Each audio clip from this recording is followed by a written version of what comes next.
tuweze kukumbushana safari yetu ya kwenda mbinguni. Bwana Yesu asifiwe. Tumeachana labda ni mwaka sasa, lakini Mungu amekuwa pamoja nami, amekuwa pamoja na familia. Naendelea vizuri, mimi na mke na watoto wanne. Na Mungu ametutunza, na mimi nimekuwa sehemu mbalimbali.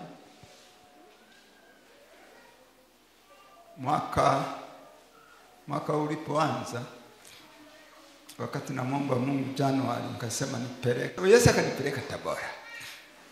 Kawa Tabora siku 7. Ilikuwa ni Pentekoste.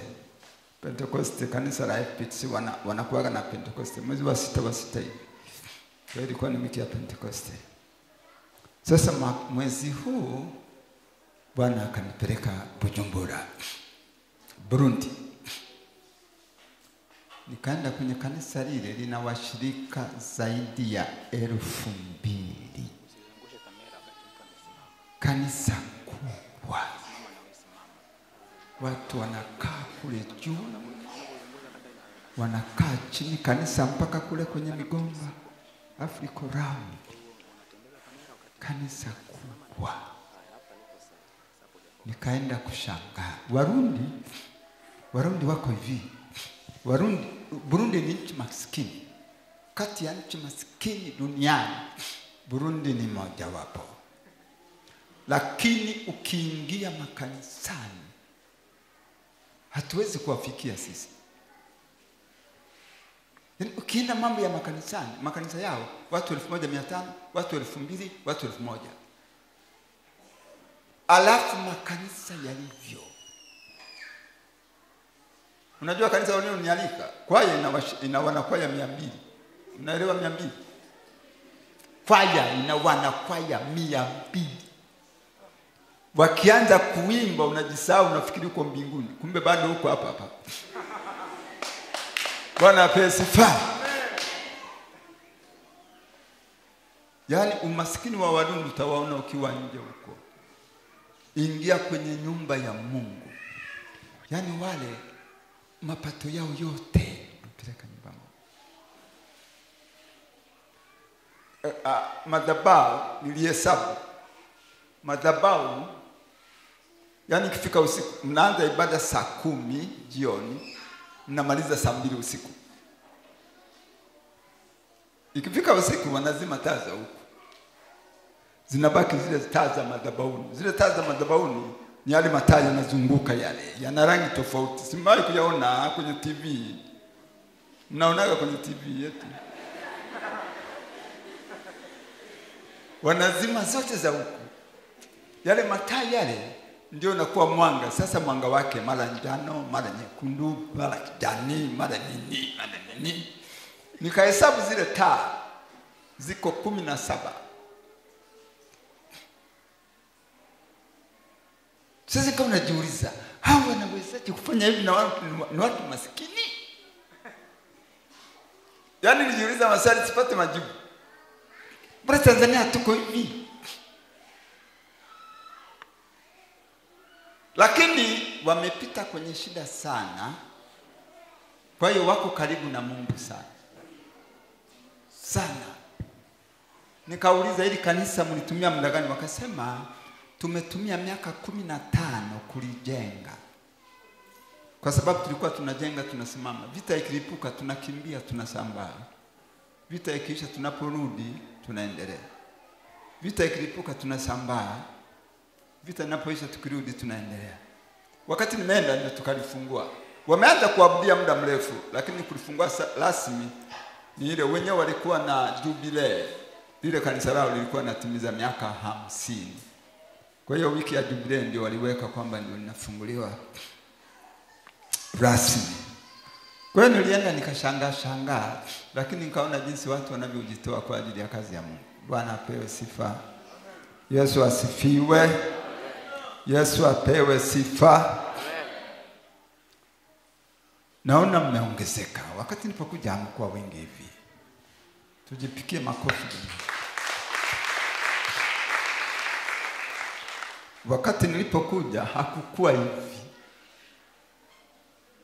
Hakukuwa hivi. Yaani niliingia nikasema hapa ndio penyewe au wamepaka. Utuhudumie Roho Mtakatifu, useme nasi. Tuna njaa, tuna kiu, tunahitaji. Asante tunapoanza kwa sababu Mungu uko katikati yetu. Tangu tulipoanza tumekuona umekuwa katikati yetu. Uendelee kuwa katikati yetu mpaka tutakapomaliza. Baba, tunakushukuru kwa sababu umetupa hii nafasi. Tunajinyenyekesha kwako. Mungu, ukatupe masikio ya rohoni ya kusikia na pia ukatupe kutenda. Tunajikabidhi kwako kwa Yesu Kristo Mwokozi. Amen. Amen. Mungu anasema hivi: tazama siku zinakuja. Anasema tazama siku zinakuja. Amos sura ya 8 mstari wa 11. Amos sura ya 8 mstari wa 11. Anasema tazama siku zinakuja, asema Bwana Mungu, nitakapoleta njaa katika nchi. Si njaa ya kukosa chakula au kiu ya kukosa maji, bali ni ya kukosa kuyasikia maneno ya Mungu. Mungu anasema tazama siku zinakuja. Tazama siku zinakuja. Amos 8:11. Tazama siku zinakuja, nitaleta njaa katika nchi, asema Bwana. Si njaa ya kukosa chakula au kiu ya kukosa maji, ni njaa ya kutokuyasikia maneno ya Mungu. Nani anaweza kusoma Biblia kwa sauti na kwa haraka nikisema anasoma? Soma baba kwa sauti. Angalia siku zinakuja, asema Bwana Mungu, ambazo nitaleta njaa katika nchi. Si njaa ya kukosa chakula wala kiu ya kukosa maji, bali kukosa kuyasikia maneno ya Bwana. Amen. Hiyo njaa inakuja. Mungu alisema. Sasa imeshafika.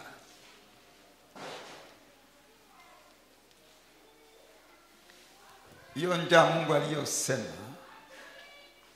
maelfu ya miaka iliyopita. Hayo mambo yamesema Yesu hajaja duniani, ni agano la kale huko. Sasa tangu Yesu amekuja ni zaidi ya miaka 2000. Sasa tangu hayo yamesema ni miaka mengi, maelfu na maelfu. Mungu alisema.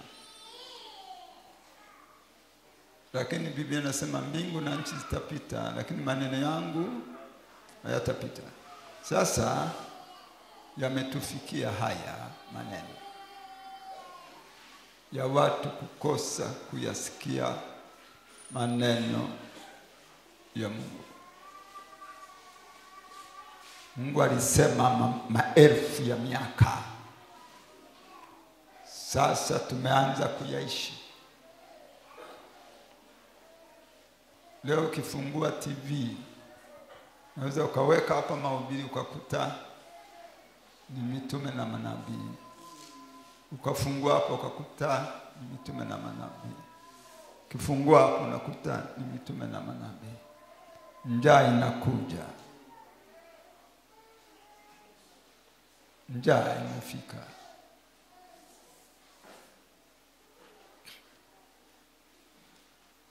Miaka ya 90 mwanzoni, mhubiri mmoja mkubwa aliitwa Moses Crowder.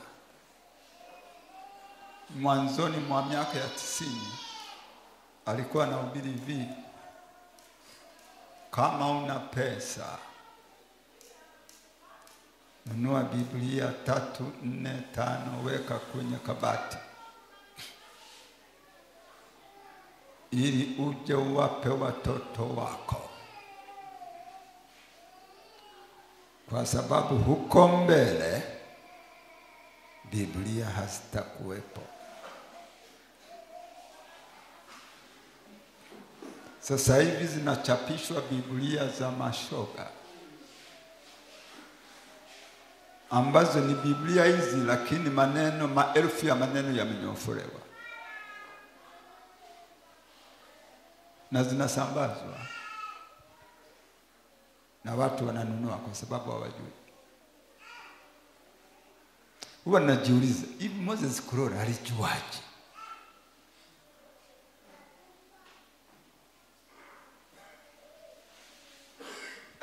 Nimesahau gazeti, lakini ninalo gazeti. Nilinunua nikasema nalitunza. Nina kichwa cha habari nasema Biblia za mashoga za penyezwa makanisani. Nilinunua huko nyuma, nilisahau, ningekuja nao ningekuonyesha hivi. Nasema zile Biblia maneno zaidi ya 6,000 yamenyofolewa. Ukiondoa maneno zaidi ya 6,000 sio Biblia tena. Na wanaondoa mistari ya maana.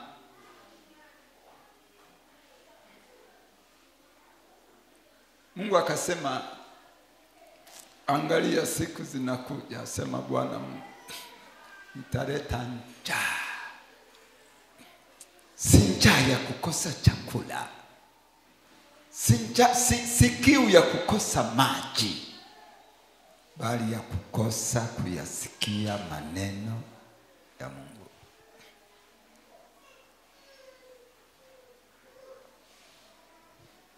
Sasa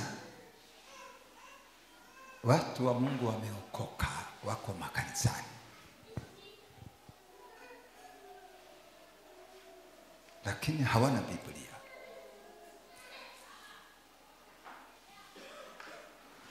Wameokoka, wako makanisani, lakini hawana Biblia.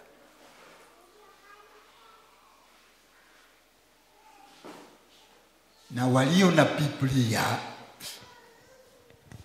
hawana muda nazo, hawazisomi.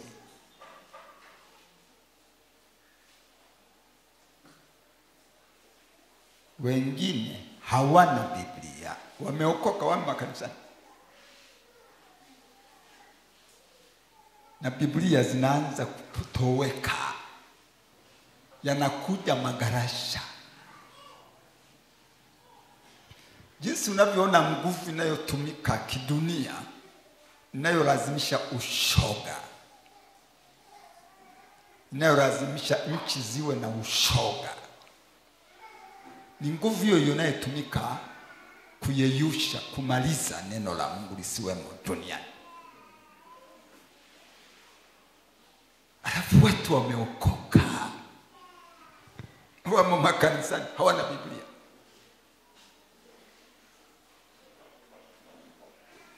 Zinauzwa 30,000.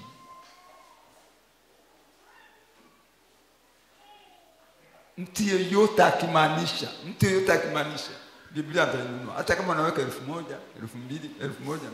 Mtu yeyote akimaanisha Biblia anakuwa nayo, hata asiye na kazi.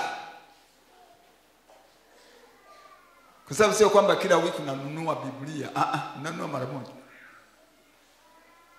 Lakini usawa na Biblia.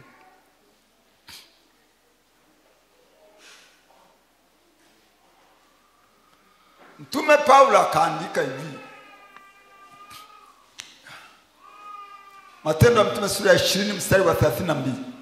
Akasema, basi na wakabidhi katika mikono ya Mungu, na kwa neno la neema yake liwezalo kuwajenga na kuwapa urithi pamoja na wote waliotakaswa. Hebu tusome hapo. Matendo ya Mtume sura ya 20 mstari wa 32. Matendo ya Mitume sura ya 20 mstari wa 32 unasema, basi sasa nayaweka katika mikono ya Mungu, na kwa neno la neema yake ambalo laweza kuwajenga na kuwapa urithi pamoja nao wote waliotakaswa. utakaso. Alikuwa na waaga, amewahubiri, wameokoka Asia huko, amewafundisha, wamejazwa Roho Mtakatifu, amechagua viongozi, amechagua wazee. Wakati anatoa maneno ya kuaga, anasema sasa na wakabidhi katika mikono ya Mungu, na ninawakabidhi katika neno la neema yake liwezalo kuwajenga na kuwapa urithi, liwezalo kuwajenga na kuwapa urithi pamoja na wenzenu waliotakaswa kama ninyi. Sema na wakabidhi hapo, na wakabidhi hapo, mkae hapo katika mikono ya Mungu na katika neno la neema yake. Leo watu waliookoka hawathamini neno la Mungu, hawathamini. Na ndio hii hali yetu, ndio hii hali ya kanisa la sasa, kuto kuthamini. Warumi sura ya 1 mstari wa 21, maana walipomjua Mungu hawakumtukuza kama Mungu wala kumshukuru, bali walipotea katika njia zao na mioyo yao ikatiwa giza. Warumi sura mstari wa 21.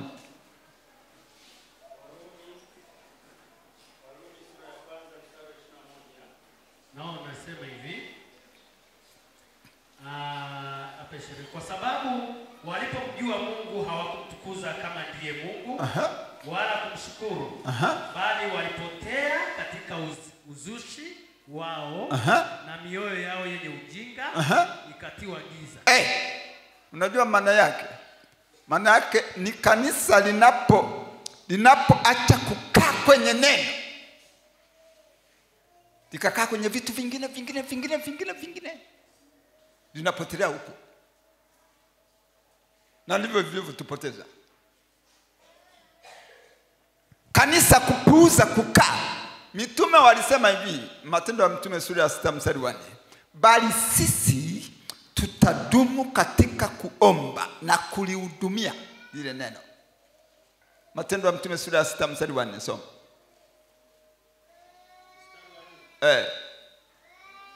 Matendo ya Mitume sura ya 4 mstari wa 6. Matendo ya Mitume sura ya 4 ule mstari wa 6 nao unasema ambao. Matendo ya Mitume sura ya 6, samani. Sura ya 6 mstari wa 4. Mstari wa 4. Na sisi tunadumu katika kuomba na kulihudumia lile neno.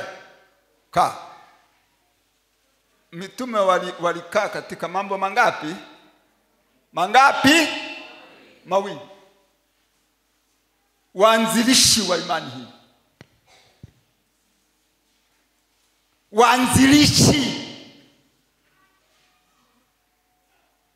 waanzilishi walikaa katika neno na katika maombi.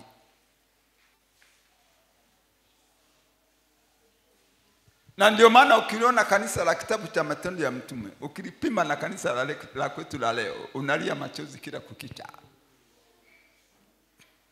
Unajiuliza, nani katuroga? Nani karoga kanisa? Wao walisema mambo mawili, neno na maombi.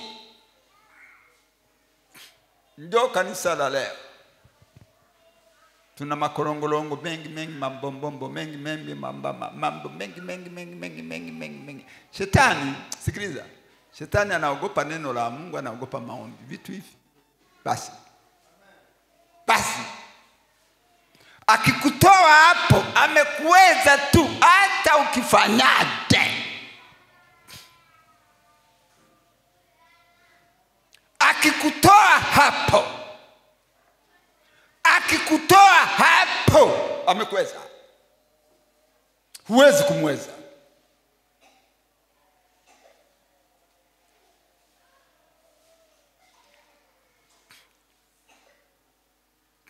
Biblia inasema hivi. Waraka wa kwanza wa Yohana sura ya 5 mstari wa 18. Nasi twajua kuwa kila aliyezaliwa na Mungu hatendi dhambi, bali aliyezaliwa na Mungu hujilinda na wala mwovu hamgusi. Hebu soma hapo. Tunajua ya kuwa kila mtu aliyezaliwa na Mungu hatendi dhambi, bali yeye aliyezaliwa na Mungu hujilinda, wala yule muovu hamgusi. Sasa madhambi yanatoka wapi? Makanisani. Kama tumezaliwa na Mungu, tumeokoka, madhambi yanatoka wapi? Kwa sababu ya kulipuuza neno. Ndio jibu. Kwa sababu ya kulipuuza neno. Hapo hakuna kinachomzuia shetani. Akisha kutoka kwenye msingi wa neno, basi anaingia na kutoka. Nilikuwa Mlamleni wiki iliyopita, nilikuwa na semina Mlamleni. Nimaliza Jumapili.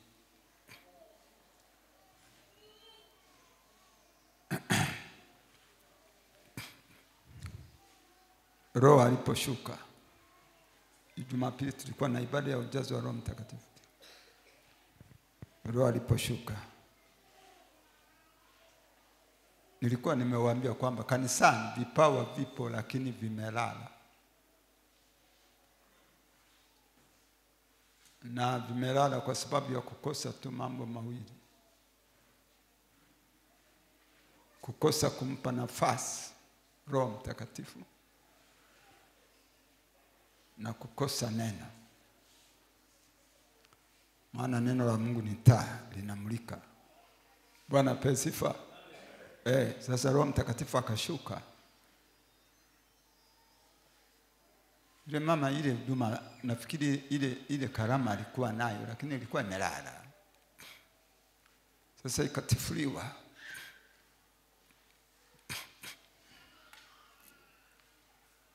Ilipotifuliwa,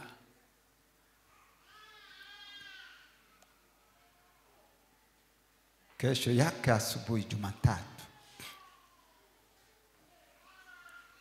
akawa anajiandaa kwenda shamba.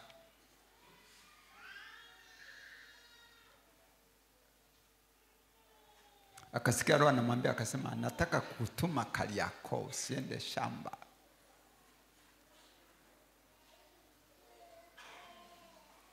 Yule mama akasema, sasa hii nayo kusimulia, nilipigiwa simu na mchungaji. Kwa sababu yule mama baada ya mambo hayo alienda kwa mchungaji. Alipomweleza mchungaji akanipigia simu akanieleza.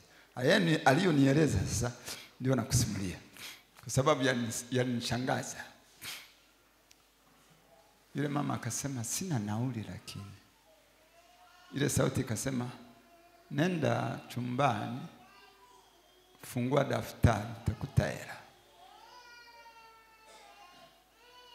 Yule mama akaenda chumbani akafungua daftari, haya madaftari tunayoandika tunapokuja kanisani.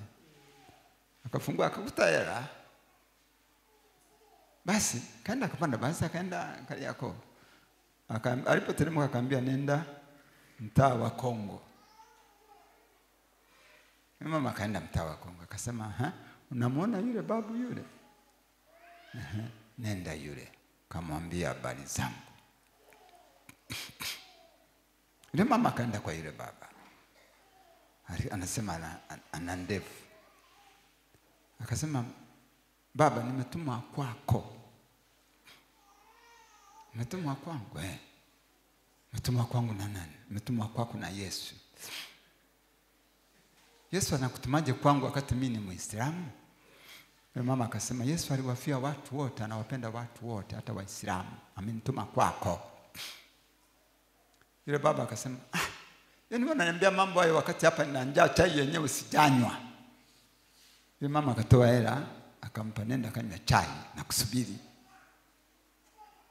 Yule baba kaenda akanywa chai. Mjini huwa kuna hawa mama ntilie wanabebaga uji vya wanauza. Kwa hiyo akaenda hapo akanywa chai. Nimeshakunywa chai, sema sasa. Yule mama akamshuhudia. Alipomaliza yule baba akamwambia, basi sawa, nimekusikia, acha nitafakari. Mama akaondoka, karudi, akapanda basi. Alipopanda basi, ile sauti ile akamwambia hivi, yule uliyekuwa unasema naye ni mimi. Nilikuwa na kujaribu kama utakuwa mtii. Maana mara nyingi nimetaka kukutuma lakini umekuwa mkaidi. Sasa nilikuwa naangalia kama taweza kukutii. Sasa kwa sababu umetii, nataka nikuonyeshe sasa. Akamwonyesha watu 6 wamo kanisani, ni maagenti. Watu wangapi jamani? 6. Watu 6 wamo kanisani, ni maagenti. Mmoja wapo alionyeshwa, nilikuwa nakaa naye madhabahuni. Nilikuwa nakaa hapo kushoto, nilikuwa nakaa hivi. Kushoto alikuwa nakaa mchungaji. Baada ya mchungaji alikuwa nakaa baba mwingine. Kati ya 6 alionyeshwa na yule baba yule, tulikuwa tunakaa naye madhabahuni. Mwambie jirani yako, mwambie maagenti mpaka madhabahuni siku hizi. Inakuwaje?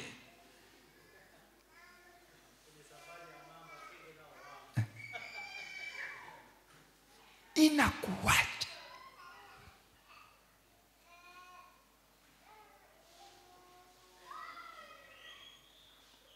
Inakuwaje? Na hao, unajua kazi yao kuzima moto usiwake. Mungu alisema moto usizimike, moto unazimwa.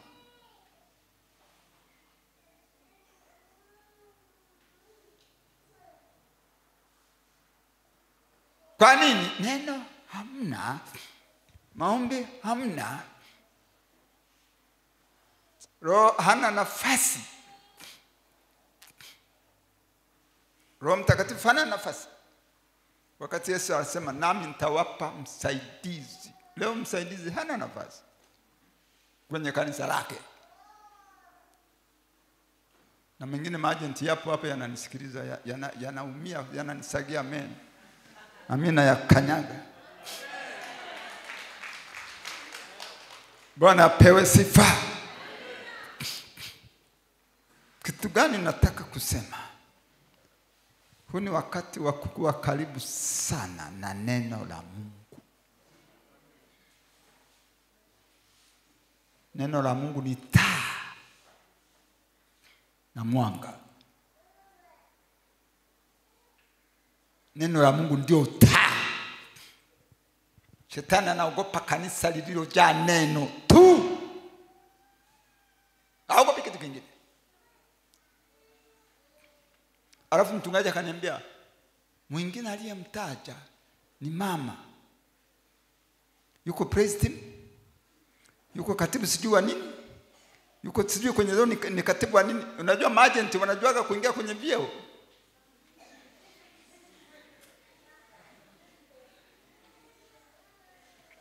Ili waharibu.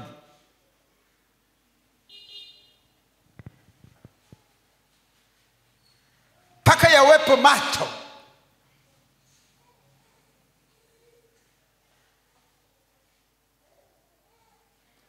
Mtu akikuuliza, niambie mlo wako unakulaje? Niambia asubuhi na kunywa chai, napendea sana chai ya maziwa na chapati na supu kidogo. Mchana ugali kidogo na mishikaki. Jioni ubwabwa au ndizi au baba.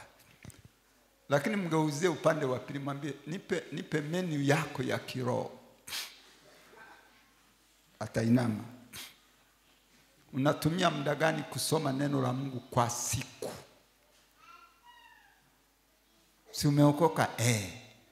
Niambie menu yako. unatumia muda gani kusoma neno la Mungu kwa siku? Wakristo wengi hawezi kukujibu. Yaani hawana habari. Wanalisha mwili huu. Hawana chakula cha kiroho.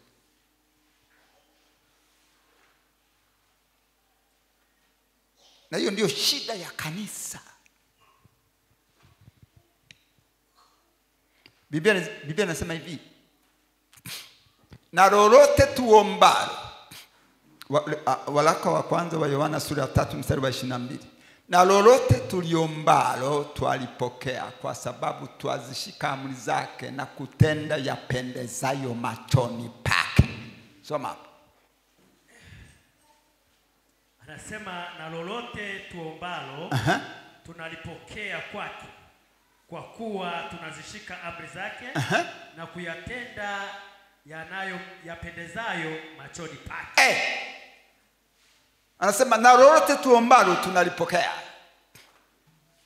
Maana yake ili uombe na kupokea lazima uwe ni mtunzaji wa neno lake.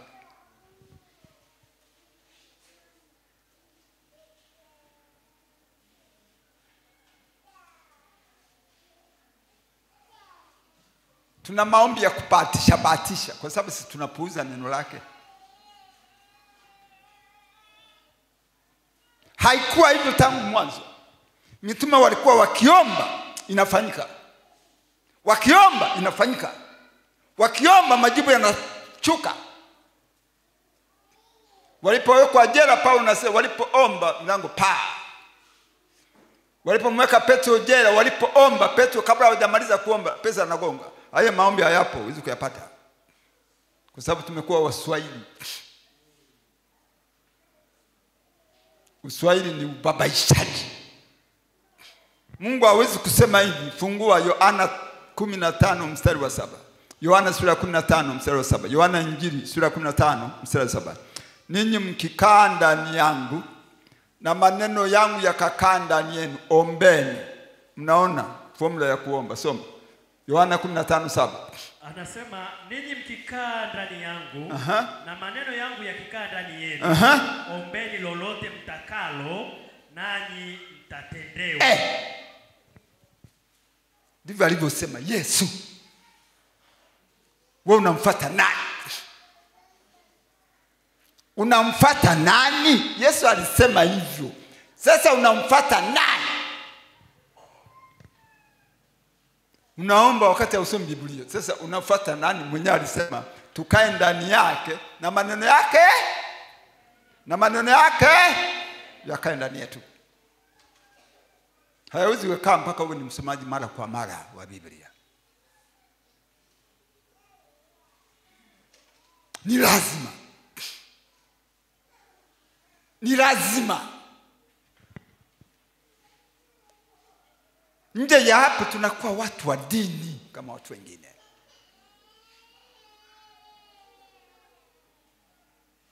Biblia inasema hivi, Wakorintho wa kwanza sura ya 4 mstari wa 2. Mstari wa kwanza na wa pili. Wakorintho wa kwanza sura ya 4 mstari wa kwanza na wa pili. Mtu na atuhesabu hivi kuwa tu watumishi wa Kristo na mawakili wa siri za Mungu. Hapo kinachotakiwa ni mtu awe mwaminifu.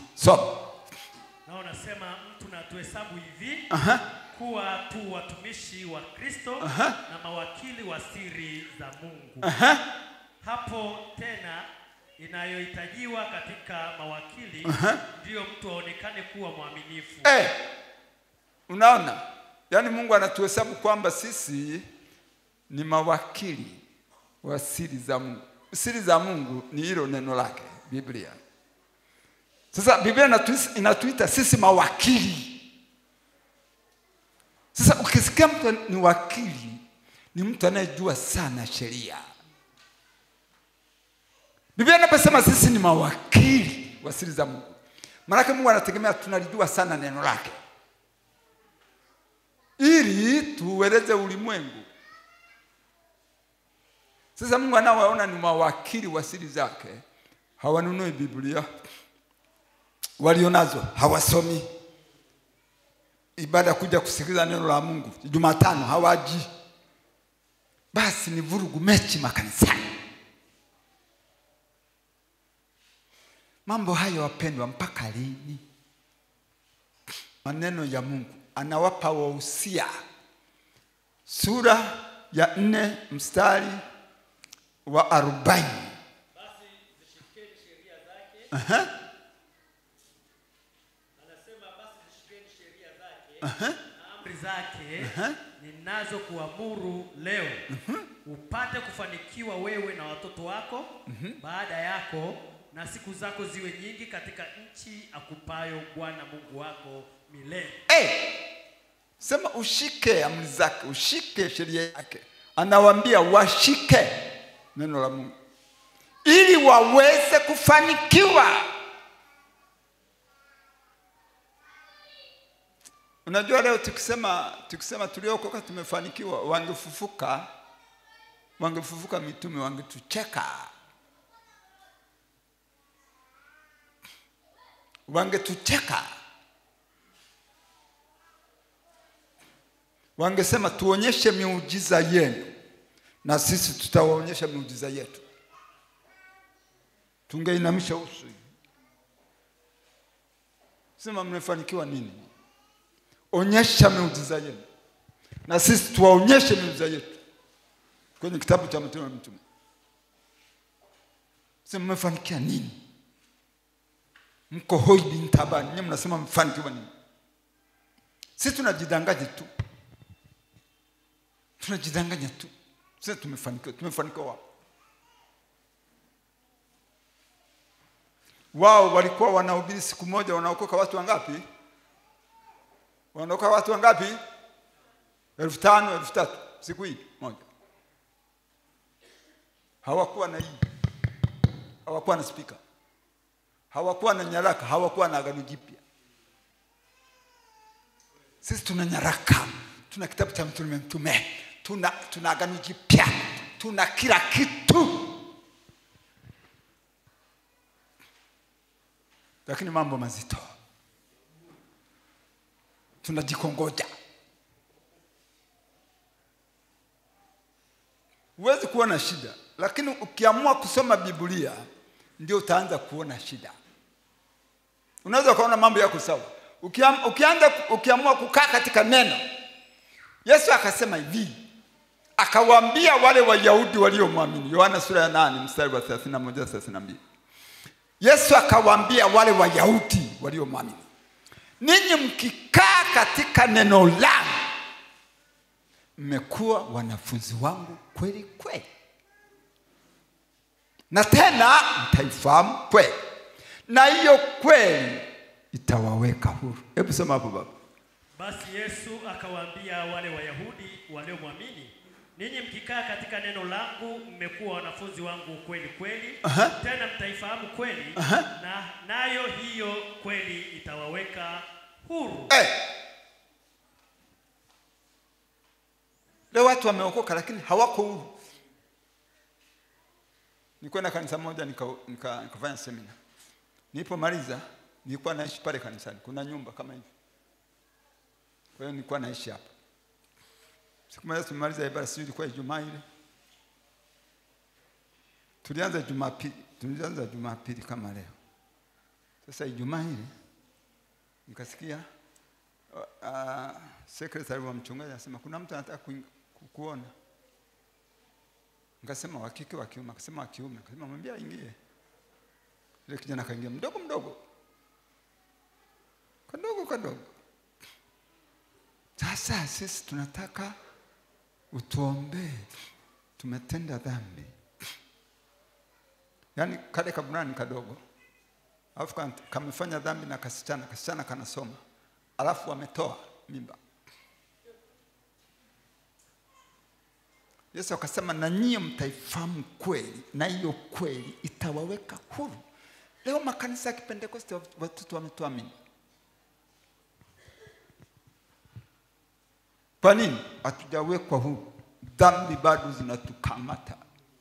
Zinatuweza. Mama mmoja akanipigia simu toka mkoani. Sasa nifanyeje mtumishi?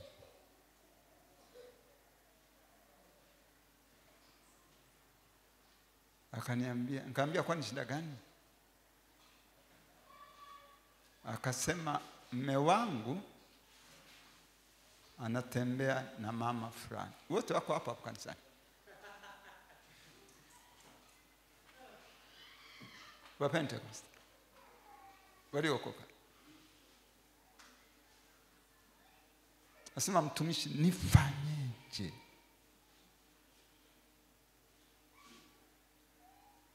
Hayo mambo yamejaa makanisani.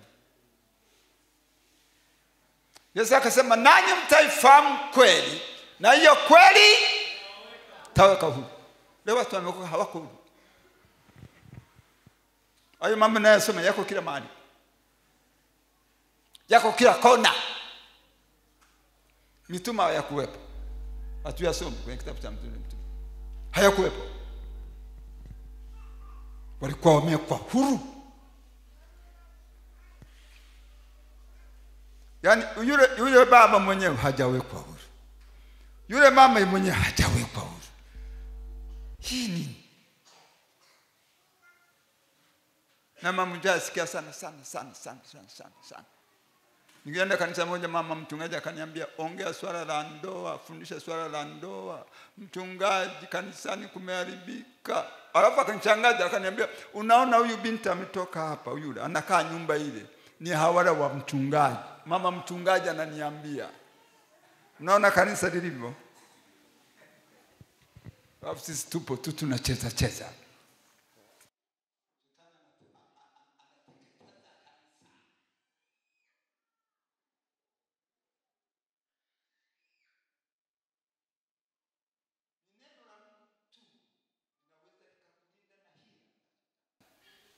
Ni neno la Mungu tu, usije ukajidanganya. Ni neno la Mungu tu. Ni neno la Mungu tu. Ni neno la Mungu tu. Haijalishi wewe ni nani. Ni neno la Mungu tu. Ni neno la Mungu tu.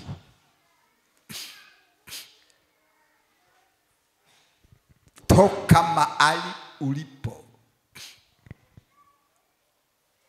Toka mahali ulipo, mahali pa kupuuza na neno la Mungu. Alafu ukashughulika na mambo mengine. Shetani anakucheka. Anasema tumewaweza. Asiye na Biblia atafute Biblia. Alafu usome. Ujiweke sheria moyoni mwako ya kusoma neno la Mungu. Sio yaani hutaiweza safari. Hutamweza adui. Hutamweza mpaka uwe na neno. Nje ya neno utajikuta una chuki. Utajikuta unatawaliwa na hasira. Utajikuta unashindwa kusamehe. Utajikuta umefungwa vifungo vingi, halafu hujielewi. Ni neno la Mungu tu linaweza kukufungua. Yesu akasema nanyi mtaifahamu kweli, na hiyo kweli itawaweka huru. Bwana apewe sifa.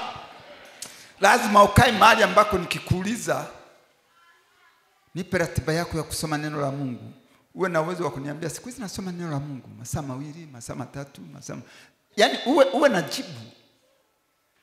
Lakini kama unakuja na Biblia kanisani, ukienda nyumbani unaiweka mpaka utakapokuwa na ibada tena, unapunguza vumbi huku na huku ndio unakuja nayo kanisani, hiyo unajidanganya. Hayo ni maisha ya kujidanganya. Mitume hawakuwa hivyo. Biblia haisemi hivyo. Biblia inasema neno la Kristo na lijae kwa wingi. Daniel. Haikusema kwa mchungaji, ilisema kwa Wakristo wote. Unajua nilipo miaka 80, mimi nimeokoka miaka 80. Kanisani vijana walikuwa ni wasomi wa neno la Mungu. vijana wadogo, vijana wale wa CGM. Ukisema mtu asimama asome, unaona amesimama baba. Kijana hawezi kusimama. Kijana anajua kuchat. Mimi nikishindwa mambo ya simu namwambia kijana wangu, hebu hapa ndio unafanyaje hapa?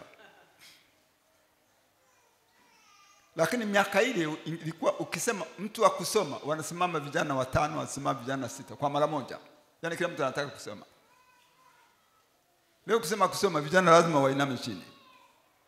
Hayo ndio majanga ya sasa hivi. Hayo ni majanga kwa sababu Biblia inasema, waraka wa kwanza wa Yohana sura ya 2 mstari wa 14.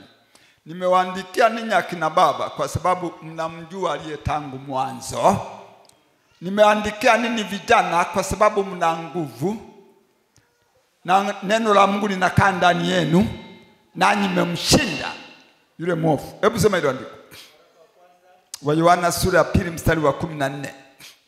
Mstari wa 14. Mstari wa 14 anasema, nimewaandikia ninyi akina baba kwa sababu mmemjua yeye aliye tangu mwanzo. Nimewaandikia ninyi vijana kwa sababu mna nguvu na neno la Mungu linakaa ndani yenu. Yatosha, kaa. Leo ni kweli vijana wa leo neno la Mungu linakaa ndani yao? Jamani, neno la Mungu linakaa ndani yao vijana wa leo?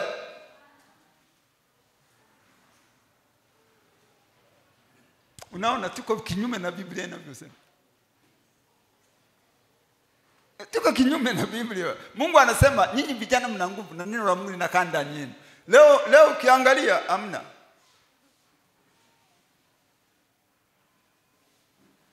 Na wanajua kusoma na mambo yamerahisishwa. Hata ukifanya hivi kwenye simu unaweza ukaiona Biblia ukajisomea, hata kama uko kwenye kituo cha basi, hata kama yani mambo yamerahisishwa. Sisi tuna nafasi tukisimama na mitume watatucheka kwa sababu sisi tuko kwenye nafasi ya kujua mambo mengi, mambo yamerahisishwa sana. Lakini hatuna habari tuliokoka. Shetani anatufanya tusimame na wokovu bandia, wokovu fulani wa kutokumjua Mungu, wa kutokulijua neno. Halafu tunasema tumeokoka, sisi tumeokoka.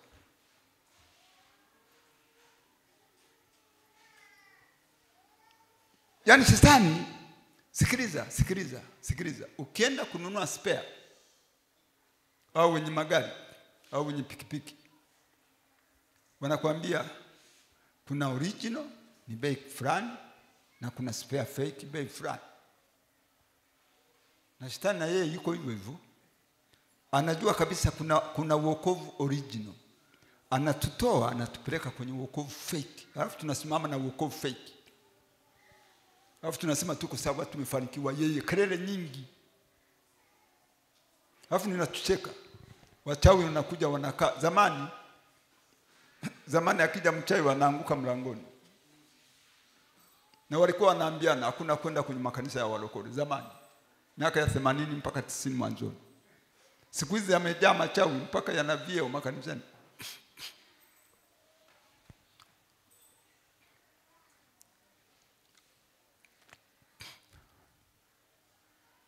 Huu ni wakati wa kubadilika.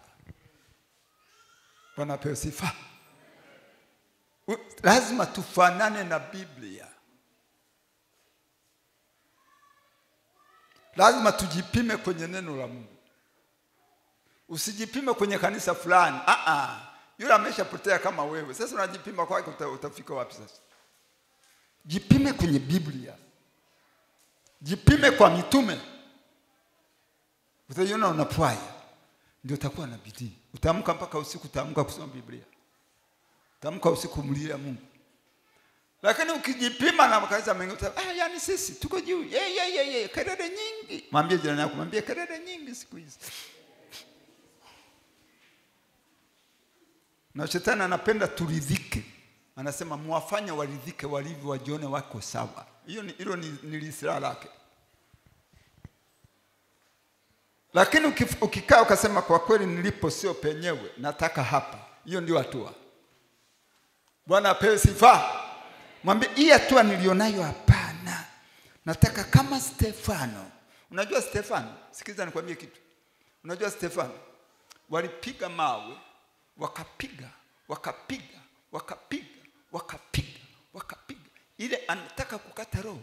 Akasema, lakini Mungu naomba, hawa usiwahesabie hii dhambi kwa sababu hawajui. Hicho ni kiwango kikubwa cha kiroho ujue. Mtu anakuua, alafu namwambia Mungu usimhukumu, hajui.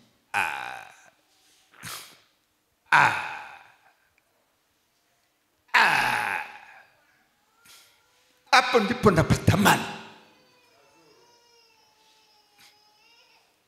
Leo mtu akimkosea kidogo tu, mtu amesha panic. Kesi kubwa. Stefano akasema, hawa usiwahesabie hii dhambi. Hawa wako gizani, Mungu usiwahukumu, hawajui, waache tu. Wanasema maombi hayo ndio yalimfanya Sauli akaja kuokoka, maana alikuwepo wakati wanamuua Stefano.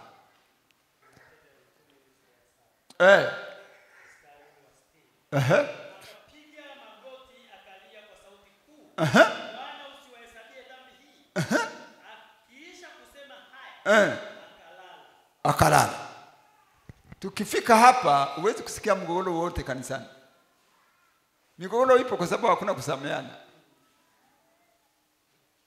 Tukifika kwa Hawa huwezi kusikia mgogoro. Shetani anatupata kwa sababu tuko zigizaga kiroho. Na Yesu anakuja kuchukua kanisa lisio na mawaa wala kunyanzi. Kuchukua kanisa Waefeso sura ya 5 mstari wa 27. Hebu soma. Waefeso 5:27.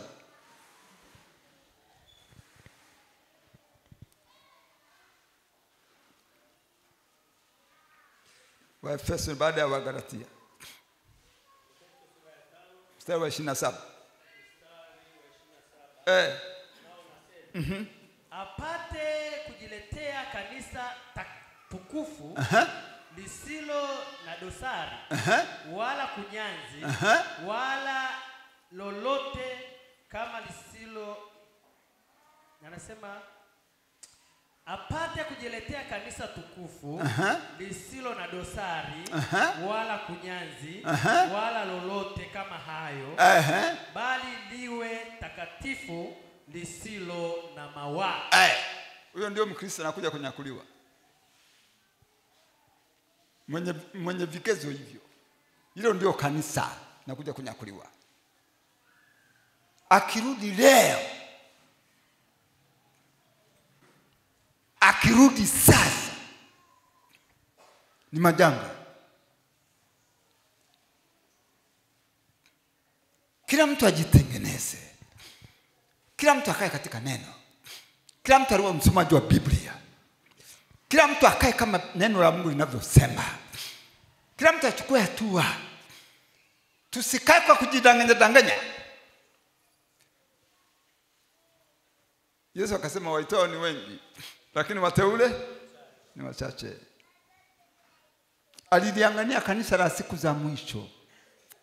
Tutakavyokuwa tu watu wa kupuuza mambo ya Mungu, kupuuza maneno ya Mungu, kutokupenda maneno ya Mungu. Yeremia sura ya 6 mstari wa 10. Hebu soma. Yeremia 6:10. Yeremia 6:10. Soma.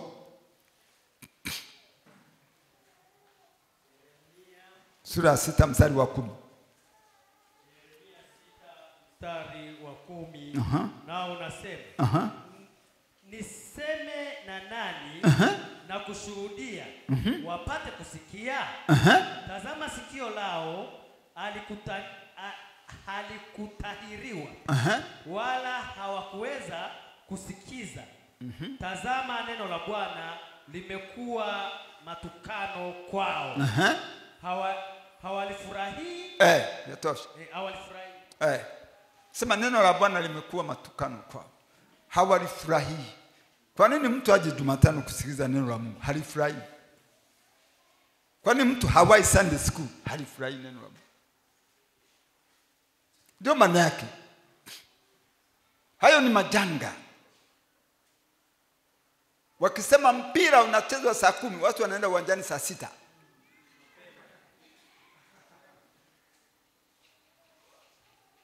Sunday school hamna watu. Pote hata kwangu ninakuabudu.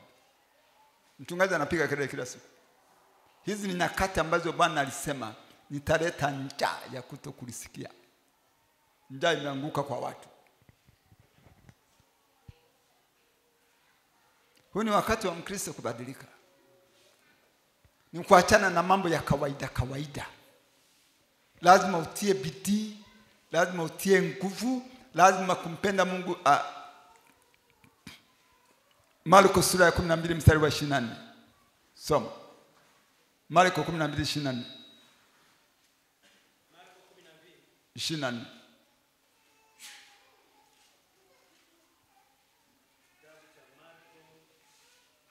12:24.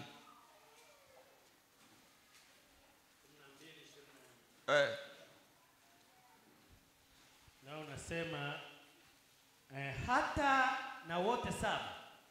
Marko sura ya 12 mstari wa 24. Marko sura ya 12 mstari wa 24. Yesu akajibu akawaambia, je, hampotei kwa sababu hii? Kwa kuwa hamyajui maandiko wala uweza wa Mungu. Yatosha. Yesu akasema mnapotea. Kwa nini? Hamyajui maandiko wala uwezo wa Mungu. Usipojua maandiko unapotea. Kwa sababu hutajua ni lipi la Mungu na lipi si la Mungu. Leo ukienda kwa manabii wa mitume wa uongo na manabii wa uongo, utakuta watu waliookoka wamekimbilia kule. Unashangaa imekuwaje hawa? Lakini hawayajui maandiko. Kama hujui maandiko utapotoshwa. Kwa hiyo watu wa Mungu, neno la Mungu liliwekwa kwa ajili yetu, kwa ajili ya kwako. Acha uzembe, acha kupuuza, acha maisha ya kawaida. Chukua hatua ya kukaa kwenye neno. Ni lazima jinsi unavyojipangia mashughuli mbalimbali kwenye ratiba yako ya kila siku, masaa 24. Hakikisha unaweka muda wa kusoma neno la Mungu kila siku. Tusimame.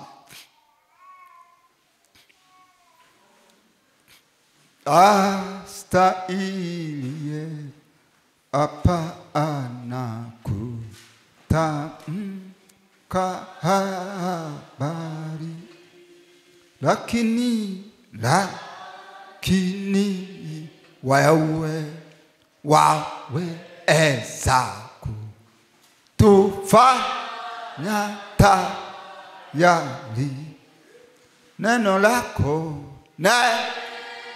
lako tu ritue tu tena Roho wako hayatakuwa